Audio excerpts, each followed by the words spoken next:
Do our best to give you a swift flight and settle into the transfer. For that reason, it's company policy to recommend that you keep your legs straps fairly fastened in that flight.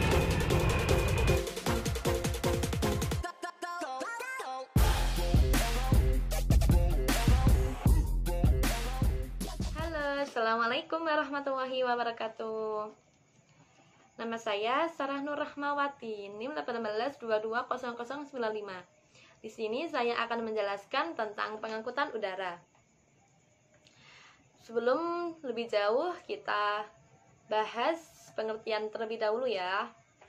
Pengertian dari angkutan udara dalam pasal 1 Peraturan Pemerintah Nomor 40 Tahun 1995 tentang angkutan udara, bahwa angkutan udara adalah setiap kegiatan dengan menggunakan pesawat udara untuk mengangkut penumpang, kargo, dan pos untuk satu perjalanan atau lebih dari satu bandar udara ke bandar udara yang lain atau beberapa bandar udara. Dalam penyelenggaraan angkutan udara ini dibedakan menjadi dua, yaitu angkutan udara niaga dan angkutan udara bukan niaga. Yang angkutan udara niaga ini ciri-cirinya ini untuk umum dan dipungut bayaran atau ongkos. Sedangkan kalau angkutan udara yang bukan niaga ini ciri-cirinya bukan untuk umum, melainkan untuk keperluan-keperluan yang bersifatnya khusus, seperti dinas-dinas kenegaraan.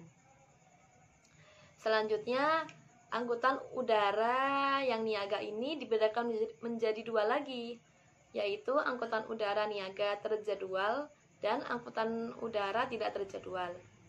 Yang angkutan udara terjadwal ini ciri-cirinya penerbangan dilakukan dari tempat satu ke tempat yang lain sesuai dengan rute yang telah ditetapkan. Jadi kalau yang terjadwal ini rutenya tetap ya.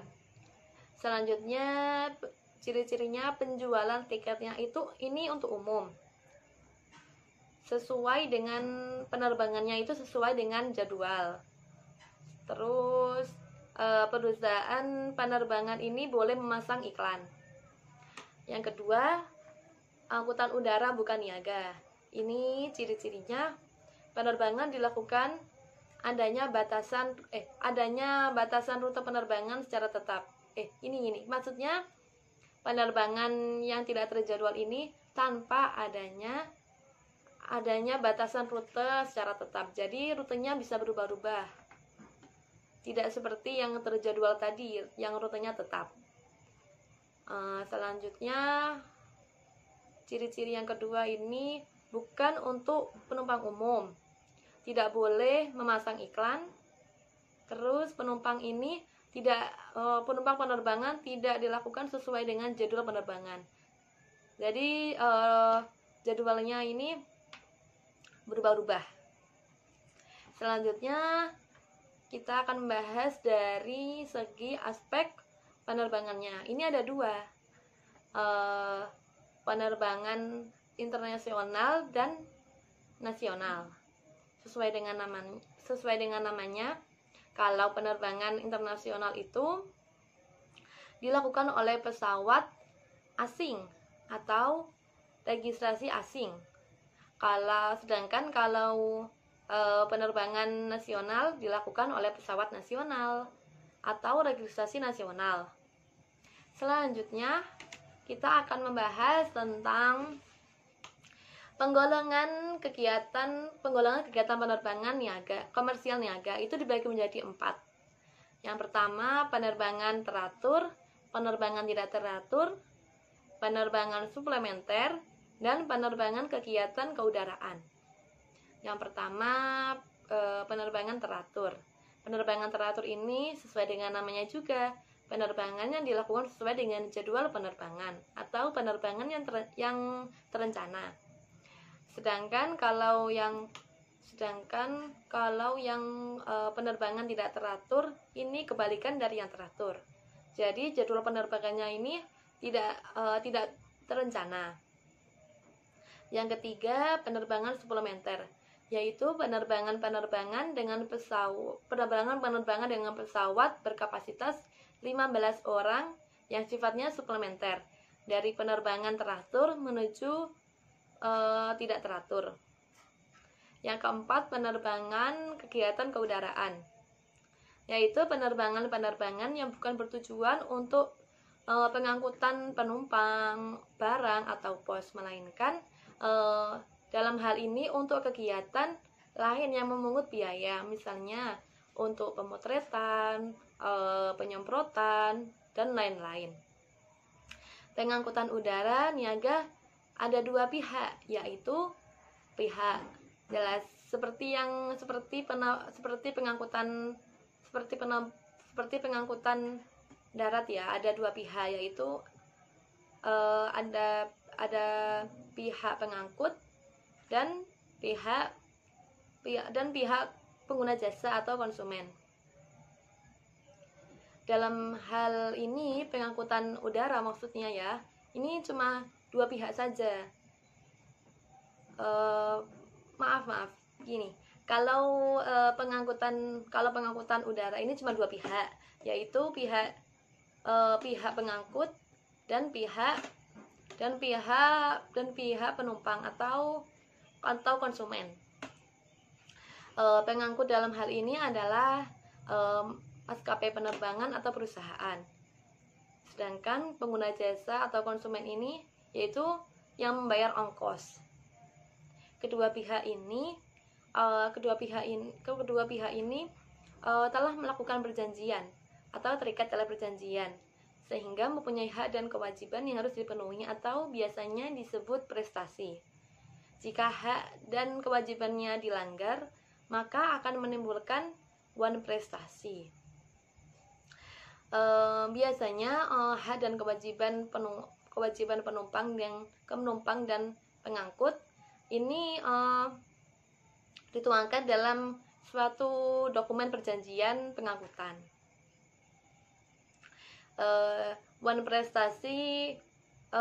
Contohnya wan prestasi atau pelanggaran hak dan kewajibannya itu dapat berupa fasilitas yang kurang nyaman, terus keberangkatan yang terlambat, dan juga contohnya itu kecelakaan pesawat yang bisa menimbulkan luka bagi penumpang atau penumpangnya itu bisa meninggal. Contohnya lain bisa cari sendiri ya. Kemudian pada prinsipnya pengangkutan udara ini merupakan hubungan hukum yang bersifat perdata. Akan tetapi transportasi udara telah menjadi kebutuhan masyarakat secara luas, sehingga undang-undang telah menetapkan secara khusus mengenai pengangkutan udara. Sekian dari saya. Mohon maaf apabila ada salah kata maupun kurang lengkapnya data. Terima kasih. Selanjutnya akan diteruskan oleh teman saya yang akan menjelaskan tentang pengangkutan udara lebih lengkapnya. Terima kasih. Wassalamualaikum warahmatullahi wabarakatuh. Assalamualaikum warahmatullahi wabarakatuh. Perkenalkan, nama saya Afifatul Masito, NIM 18220-122. Di sini saya akan membahas tentang dasar hukum pengangkutan udara atau transportasi udara. Sebelum kita membahas lebih lanjut, kita mengingat kembali bahwa hukum pengangkutan itu merupakan bagian dari hukum dagang, yang mana termasuk dalam bidang hukum perdata. Jika dilihat dari susunan hukum normatif, maka hukum perdata ini merupakan subsistem hukum tatanan hukum nasional. Oleh karena itu, KUHD atau Kitab Undang-Undang Hukum Dagang dan KUHPER, Kitab Undang-Undang Hukum Perdata ini turut serta mengatur pengangkutan, yang mana lebih tepatnya pengangkutan darat dan pengangkutan laut. Oleh karena itu, di dalam buku yang berjudul Hukum Bisnis karya Toman Soni mengatakan bahwa hukum dasar atau landasan hukum yang dijadikan sebagai dasar pengangkutan udara atau transportasi udara ini ada dua. Satu adalah undang-undang, yang kedua adalah PP, peraturan pemerintah.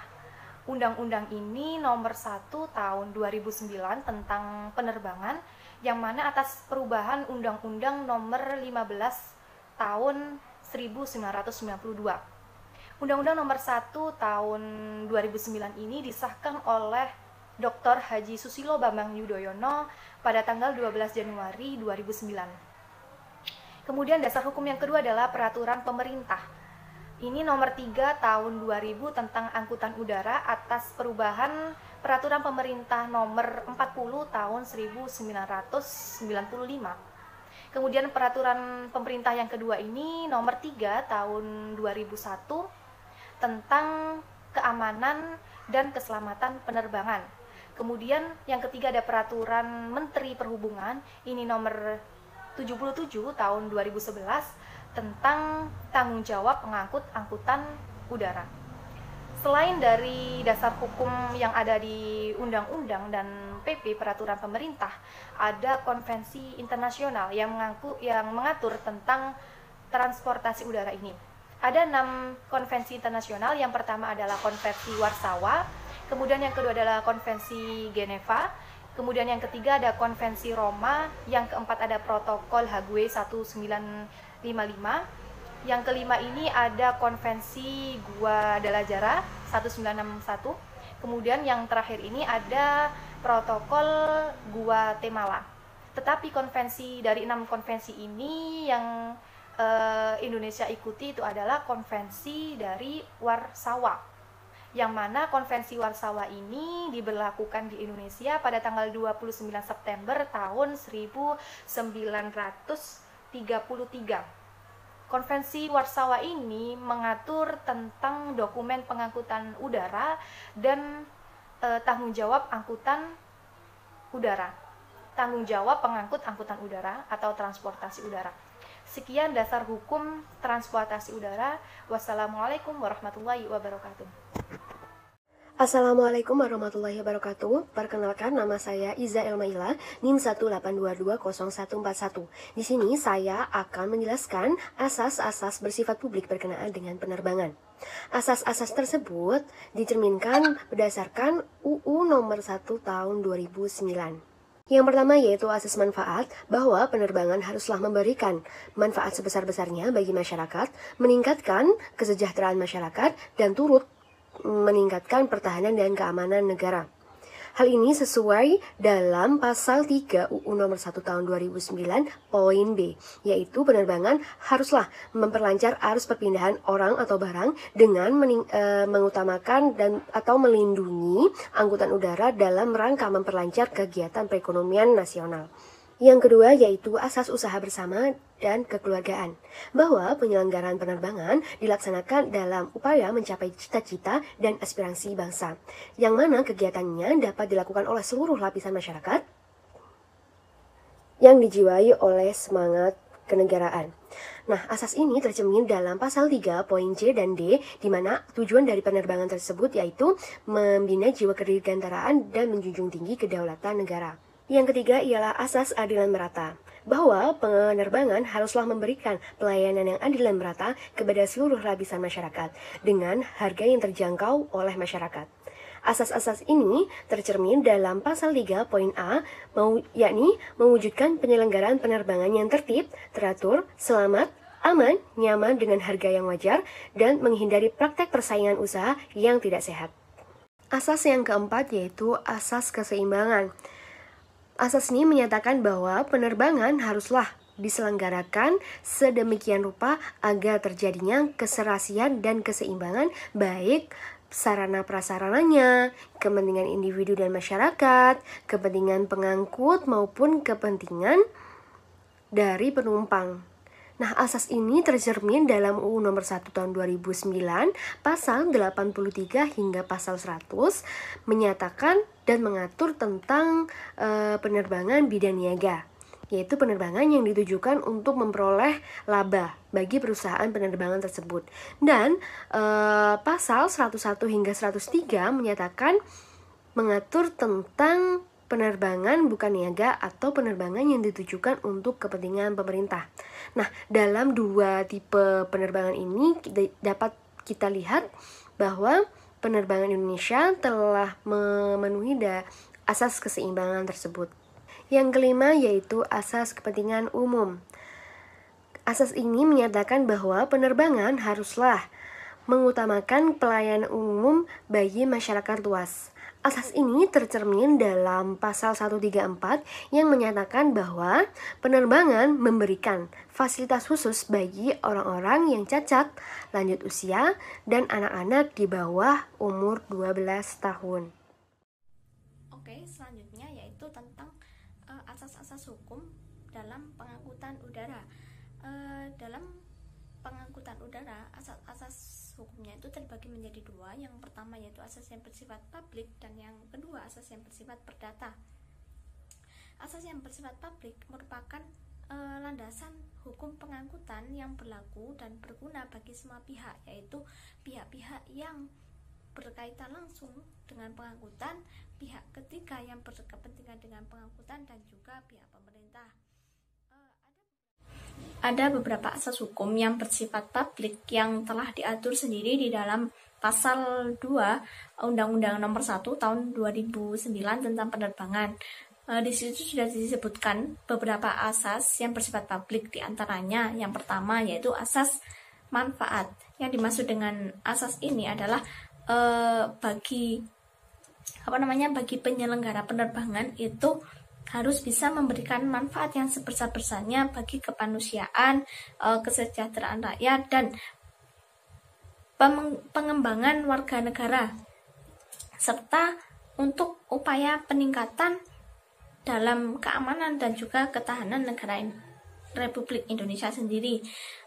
Selanjutnya yang kedua yaitu asas usaha bersama dan kekeluargaan. Yaitu bahwa penyelenggara usaha di bidang penerbangan itu dilaksanakan untuk mencapai cita-cita dan aspirasi bangsa yang dalam kegiatannya itu dapat dilakukan oleh seluruh lapisan masyarakat dengan semangat kekeluargaan.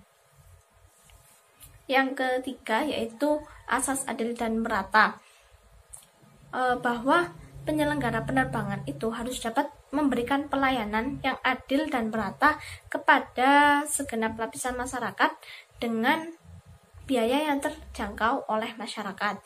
Yang keempat ada asas keseimbangan, bahwa penerbangan harus diselenggarakan sedemikian rupa sehingga terdapat keseimbangan yang serasi antara sarana dan prasarana, kepentingan pengguna dan penyedia jasa, antara individu dan masyarakat, serta antara kepentingan nasional dan juga internasional. Baik, yang kelima ada asas kepentingan umum, yaitu penyelenggara penerbangan itu harus mengutamakan kepentingan pelayanan umum bagi masyarakat luas. Yang keenam ada asas keterpaduan. Jadi pihak penerbangan itu harus memiliki kesatuan yang bulat dan utuh, terpadu, saling menunjang dan saling mengisi baik intra maupun antar moda transportasi. Yang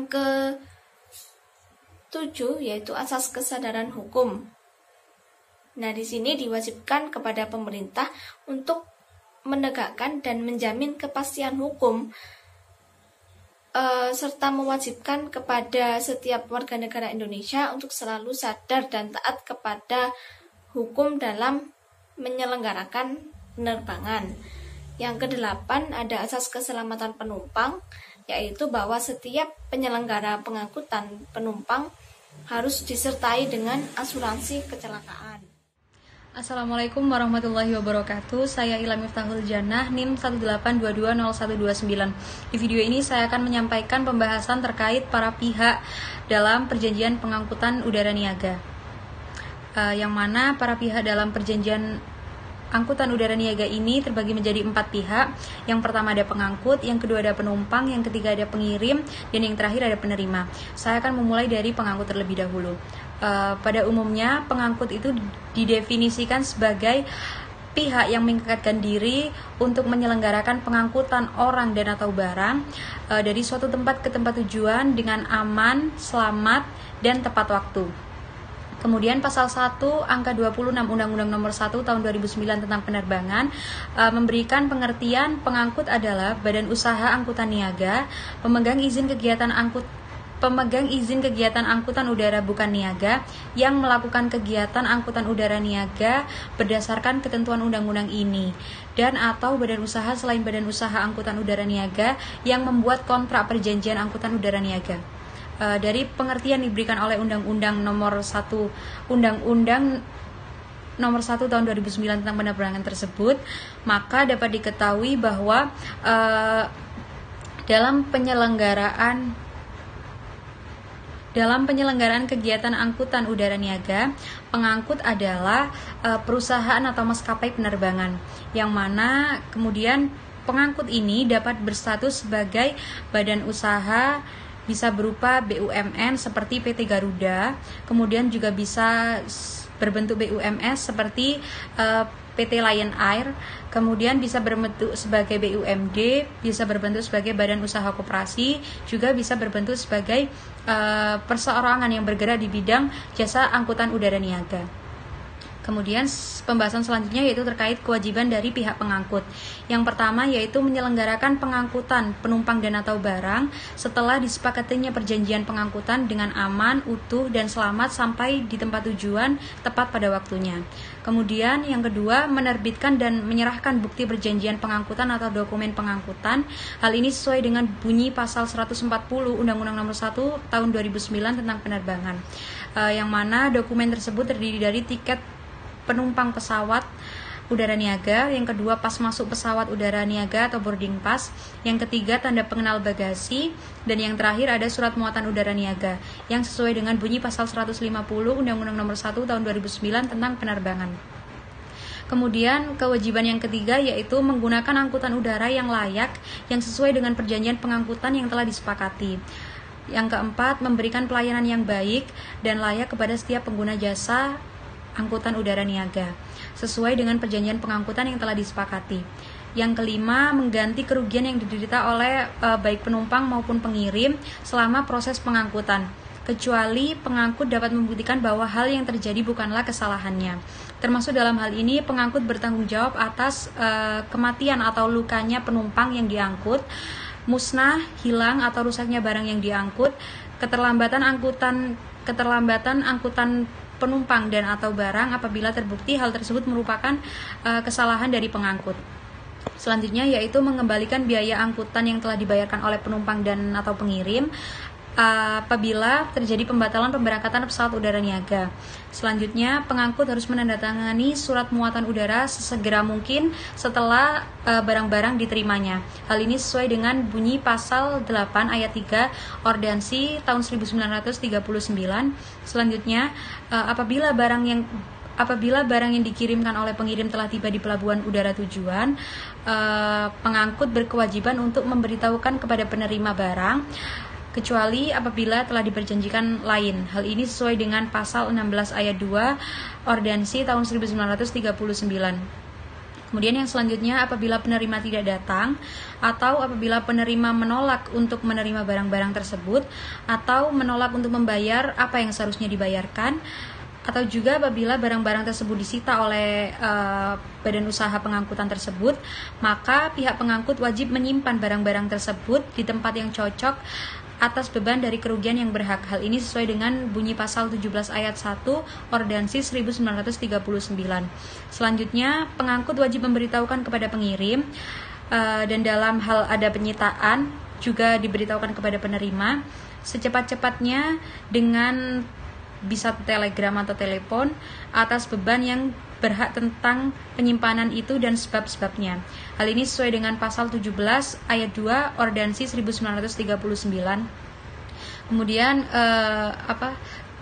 kewajiban pengangkut yang terakhir yaitu pengangkut dapat menjual kiriman yang telah disimpan bukan karena sitaan, melainkan karena sifat dari barang tersebut mudah busuk yang lebih dari 12 jam setelah melakukan pemberitahuan kepada baik pengirim maupun penerima, dan kemudian tidak diambil oleh pihak penerima kiriman barang tersebut. Selanjutnya, pembahasan terkait hak dari pihak pengangkut. Yang pertama yaitu mendapatkan bayaran sebagai ongkos penyelenggaraan pengangkutan dari penumpang dan atau pengirim barang atas jasa angkutan yang telah diberikan. Kemudian yang kedua, pengangkut barang berhak meminta kepada pengirim untuk membuat dan menyerahkan surat yang dinamakan dengan surat muatan udara. Hal ini sesuai dengan pasal 7 ayat 1 Ordensi 1939. Yang ketiga, apabila ada beberapa barang, maka pengangkut berhak untuk meminta kepada pengirim untuk membuatkan beberapa surat muatan. Hal ini sesuai dengan bunyi pasal 9 Ordensi 1939. Kemudian hak yang keempat yaitu hak untuk menolak pelaksanaan atau mengangkut penumpang yang tidak jelas identitasnya. Yang kelima, apabila penumpang tidak melaksanakan kewajibannya, maka pengangkut udara berhak untuk membatalkan perjanjian angkutan udara tersebut. Yang terakhir yaitu menolak tuntutan yang ditujukan kepadanya apabila dapat dibuktikan bahwa kerugian tersebut bukanlah merupakan kesalahannya, namun merupakan kelalaian dari penumpang sendiri atau pengirim sendiri. Pembahasan yang kedua yaitu tentang penumpang. Penumpang merupakan orang dan atau badan hukum yang diangkut dengan pesawat udara yang mengikatkan diri untuk membayar biaya pengangkutan dikarenakan dirinya menggunakan jasa angkutan dari perusahaan atau maskapai penerbangan tersebut. Penumpang di sini mempunyai dua status. Yang pertama sebagai subjek dari perjanjian pengangkutan udara ini karena dia merupakan pihak dalam perjanjian pengangkutan ini sendiri. Yang kedua juga dapat dikatakan sebagai objek karena dia adalah muatan yang diangkut. Kemudian pembahasan selanjutnya yaitu terkait kewajiban dari penumpang. Yang pertama, penumpang wajib untuk membayar biaya pengangkutan yang mana besarnya itu telah ditentukan, kecuali ditentukan sebaliknya. Yang kedua, penumpang wajib untuk mengindahkan petunjuk-petunjuk dari pengangkut udara atau dari pegawai-pegawai dari pengangkutan. Yang ketiga, penumpang wajib untuk menunjukkan tiketnya kepada pegawai-pegawai pengangkutan udara niaga tersebut setiap saat apabila diminta. Yang keempat, penumpang wajib untuk tunduk kepada peraturan-peraturan pengangkutan udara mengenai syarat-syarat umum perjanjian angkutan muatan udara yang disetujuinya. Yang kelima, yaitu memberikan atau melaporkan kepada pengangkut udara tentang jenis-jenis barang yang dibawa, terutama untuk barang-barang yang sifatnya berbahaya atau terlarang, yang dibawa naik sebagai bagasi tercatat atau sebagai bagasi tangan, termasuk pula barang-barang terlarang yang ada pada dirinya. Dan yang terakhir, kewajiban penumpang adalah apabila penumpang melalaikan kewajibannya tersebut, kemudian menimbulkan kerugian sebagai akibat dari perbuatannya, maka penumpang wajib bertanggung jawab atas kerugian tersebut. Selanjutnya yaitu terkait hak penumpang. Yang pertama, mendapatkan pelayanan pengangkutan ke tempat tujuan dengan pesawat udara yang telah ditunjuk atau dimaksudkan dalam perjanjian pengangkutan udara niaga tersebut. Yang kedua, mendapatkan dokumen atau bukti dari pembayaran biaya pengangkutan berupa karcis atau tiket penumpang. Yang ketiga, mendapatkan pelayanan dan fasilitas yang layak yang sesuai dengan perjanjian yang telah disepakati. Yang keempat, mendapatkan perlindungan keamanan dan keselamatan selama proses pengangkutan dilaksanakan.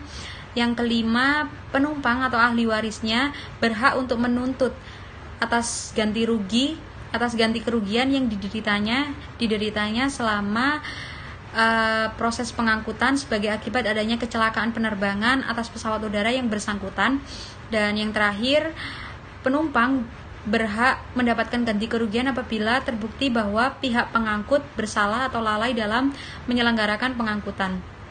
Yang ketiga yaitu pengirim. Pengirim ini merupakan pihak yang mengikatkan diri untuk membayarkan biaya pengangkutan barang, dan atas dasar itu dia juga berhak untuk memperoleh pelayanan pengangkutan barang dari pengangkut. Dalam Undang-Undang Nomor 1 Tahun 2009 tentang penerbangan, istilah yang digunakan itu merupakan pengguna jasa angkutan. Seperti penumpang tadi juga disebutnya sebagai pengguna jasa pengangkutan udara. Status dari pengirim ini yang pertama bisa sebagai pemilik barang itu sendiri, atau bisa juga sebagai orang lain yang bertindak atas nama pemilik barang, contohnya ekspeditur. Yang kedua, dapat berstatus sebagai penjual dalam perjanjian jual beli ekspor impor yang berkewajiban menyerahkan barang melalui jasa pengangkutan. Yang ketiga, sebagai perusahaan perseorangan atau sebagai perusahaan badan hukum atau bukan badan hukum. Yang terakhir yaitu sebagai manusia pribadi atau badan hukum non-profit oriented seperti lembaga swadaya masyarakat yang bergerak di bidang kemanusiaan atau kegiatan sosial. Selanjutnya terkait kewajiban dari pengirim. Yang pertama, pengirim wajib untuk membayar biaya pengangkutan atas barang yang dikirimkan yang besarnya telah ditentukan dalam perjanjian pengangkutan yang diselenggarakan. Dua, mengindahkan petunjuk-petunjuk dari pengangkut udara atau dari pegawai-pegawainya. Yang ketiga, mempunyai dokumen pengangkutan sebagai bukti telah terlaksananya perjanjian pengangkutan dan menunjukkannya kepada pegawai-pegawai dari pengangkutan dari jasa pengangkut tersebut setiap saat apabila diminta. Yang selanjutnya, tunduk kepada peraturan-peraturan pengangkutan udara mengenai syarat-syarat umum perjanjian angkutan muatan udara yang disetujuinya. Yang kelima, memberikan atau melaporkan kepada pengangkut udara tentang jenis-jenis barang yang dikirimkannya. Dan yang terakhir, apabila pengirim melalaikan kewajibannya, kemudian menimbulkan kerugian sebagai akibat dari perbuatannya tersebut, maka pengirim wajib bertanggung jawab atas kerugian tersebut. Selanjutnya yaitu terkait hak pengirim. Yang pertama, setiap pengirim berhak untuk meminta kepada pengangkut agar mau menerima surat muatan udara yang telah dibuat dan diberikan kepada pengangkut tersebut. Yang kedua, mendapatkan pelayanan pengangkutan ke tempat tujuan dengan pesawat udara yang telah ditunjuk atau dimaksudkan dalam perjanjian angkutan udara yang disepakati. Yang ketiga, mendapatkan dokumen atau bukti pembayaran biaya pengangkutan. Selanjutnya yaitu mendapatkan pelayanan yang baik. Yang selanjutnya memperoleh jaminan atas keamanan dan keselamatan barang yang dikirimkannya selama dalam proses pengangkutan sampai ke tempat tujuan yang ditentukan. Selanjutnya berhak untuk mendapatkan ganti kerugian apabila terbukti bahwa pihak pengangkut bersalah atau lalai dalam menyelenggarakan pengangkutan. Yang terakhir yaitu mendapatkan pemberitahuan dalam hal terjadinya penyitaan atas barang yang dikirimkan kepada penerima. Yang terakhir yaitu terkait penerima. Penerima ini dapat berstatus sebagai pengirim sendiri, dapat juga berstatus sebagai pihak ketiga yang berkepentingan seperti pembeli atau importir. Selanjutnya yaitu terkait kewajiban dari penerima. Yang pertama, membayar apa yang seharusnya dibayar. Yang kedua, menerima barang yang dikirimkan oleh pengirim kepadanya dengan secara utuh tanpa adanya suatu kerusakan. Terakhir yaitu hak penerima. Yang pertama, menerima barang yang dikirimkan kepadanya apabila penerima tersebut berposisi atau berstatus sebagai pengirim sendiri. Sedangkan untuk penerima yang berstatus sebagai pembeli dapat berupa badan hukum seperti importir ataupun bukan badan hukum. Yang kedua, mendapatkan pemberitahuan apabila barang yang dikirimkan kepadanya telah tiba di pelabuhan udara tujuan, kecuali bila ada perjanjian sebaliknya. Yang ketiga yaitu mendapatkan pemberitahuan dalam hal terjadinya penyitaan atas barang yang dikirimkan kepadanya. Yang terakhir yaitu berhak mendapatkan ganti kerugian apabila terbukti bahwa pihak pengangkut bersalah atau lalai dalam penyelenggaraan pengangkutan. Sekian, terima kasih. Wassalamualaikum warahmatullahi wabarakatuh.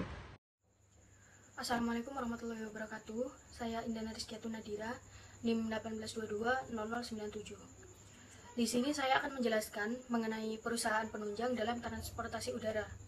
Jadi saya memiliki 3 pokok bahasan, yaitu yang pertama ekspedisi muatan pesawat udara, yang kedua agen perjalanan, lalu yang ketiga mengenai pergudangan. Jadi sebelumnya saya akan menjelaskan mengenai dasar hukum 3 kegiatan usaha tersebut, yakni dari pasal 131 ayat 1 Undang-Undang Nomor 1 Tahun 2009 tentang penerbangan. Jadi di dalamnya berbunyi, yang dimaksud dengan kegiatan usaha penunjang angkutan udara ialah kegiatan yang secara langsung berhubungan dengan angkutan udara niaga, antara lain sistem reservasi melalui komputer, pemasaran dan penjualan tiket pesawat. Lalu yang ketiga yaitu pelayanan di darat untuk penumpang dan kargo, dan penyewaan pesawat terbang. Langsung berlanjut pada poin pertama, yakni perusahaan ekspedisi muatan pesawat udara. Jadi yang dimaksud dengan perusahaan ekspedisi muatan pesawat udara ialah perusahaan yang melayani di bidang jasa ekspedisi muatan pesawat udara. Dan ekspedisi muatan pesawat udara ini dapat dilakukan oleh badan hukum di Indonesia yang berbentuk perseroan terbatas. Lalu oleh koperasi yang didirikan khusus untuk ekspedisi muatan pesawat udara dan memiliki nomor pokok wajib pajak atau NPWP, dan bisa juga oleh badan usaha milik negara atau BUMN. Untuk mendirikan sebuah perusahaan ekspedisi muatan pesawat udara, maka harus terlebih dahulu membuat permohonan izin usaha ekspedisi muatan pesawat udara yang diajukan kepada Dinas Perhubungan yang sesuai dengan format yang telah tertulis dalam Keputusan Menteri Perhubungan untuk perusahaan yang khusus bergerak di bidang ekspedisi muatan udara.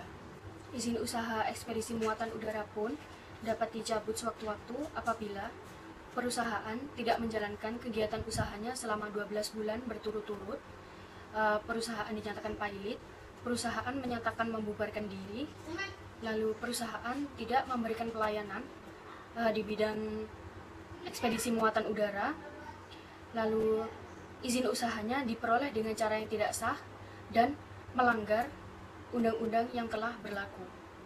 Dasar hukum ekspedisi muatan pesawat udara ialah yang pertama, Undang-Undang Nomor 1 Tahun 2009 tentang penerbangan, lalu Peraturan Pemerintah Nomor 70 Tahun 2001 tentang kebandarudaraan, dan yang ketiga, Peraturan Pemerintah Nomor 3 Tahun 2001 tentang keamanan dan keselamatan penerbangan. Berlanjut pada poin yang kedua, yaitu agen perjalanan. Jadi, agen perjalanan ini adalah praktik bisnis yang meliputi usaha jasa, pemesanan sarana, dan pengurusan dokumen perjalanan. Pembelian tiket angkutan udara, laut dan darat, baik untuk rute domestik maupun untuk rute internasional, dapat dilakukan di agen perjalanan. Namun dalam hal ini, agen perjalanan itu hanya sebagai perantara dalam menjual paket wisata tersebut. Pengurusan dokumen perjalanan seperti visa, paspor, dan lain-lain dapat dilakukan di agen perjalanan ini. Agen perjalanan ini membantu dalam hal pengurusan dokumen kepada pihak-pihak yang terkait. Dasar hukum agen perjalanan ini tercantum pada pasal 13 sampai pasal 17 Peraturan Pemerintah Nomor 67 Tahun 1996 tentang usaha jasa agen perjalanan wisata. Fungsi dari agen perjalanan adalah memudahkan calon penumpang dalam mendapatkan fasilitas yang diinginkan, terlebih fasilitas ganda, dan meningkatkan pariwisata. Lanjut pada poin yang terakhir, yaitu mengenai pergudangan. Jadi, pertama-tama saya akan menjelaskan pengertian dari gudang itu sendiri, yaitu gudang merupakan fasilitas khusus yang bersifat tetap yang dirancang untuk mencapai target tingkat pelayanan dengan total biaya yang paling rendah. Pada dasarnya, gudang adalah bangunan yang secara fisik memiliki kriteria tertentu sebagai tempat penyimpanan barang, yang mana di dalamnya terdapat proses pergudangan atau warehousing berupa storage dan material handling. Dasar hukum pergudangan adalah pasal 1 sampai 8 Peraturan Pemerintah Pengganti Undang-Undang Nomor 2 Tahun 1960. Assalamualaikum warahmatullahi wabarakatuh. Nama saya Aulia Intan Nurfitriah, nomor induk mahasiswa 18220146. Di sini saya akan menjelaskan tentang prinsip-prinsip pertanggungjawaban pengangkutan udara, yang dimana prinsip ini hanya diberlakukan 3 prinsip dalam tanggung jawab pengangkutan udara. Yang pertama, prinsip tanggung jawab karena kesalahan atau based on fault liability, yang diatur dalam pasal 1365 KUH Perdata. Dalam prinsip ini, unsur kesalahannya dilakukan oleh pihak pengangkut atau maskapai penerbangan. Pengangkut atau maskapai penerbangan dianggap melakukan kesalahan dan kemudian oleh karenanya harus bertanggung jawab untuk mengganti kerugian pihak yang diangkut, pengirim, atau yang dirugikan. Prinsip pertama ini, beban pembuktiannya pada pihak yang dirugikan, pihak yang diangkut, penumpang, atau pengirim.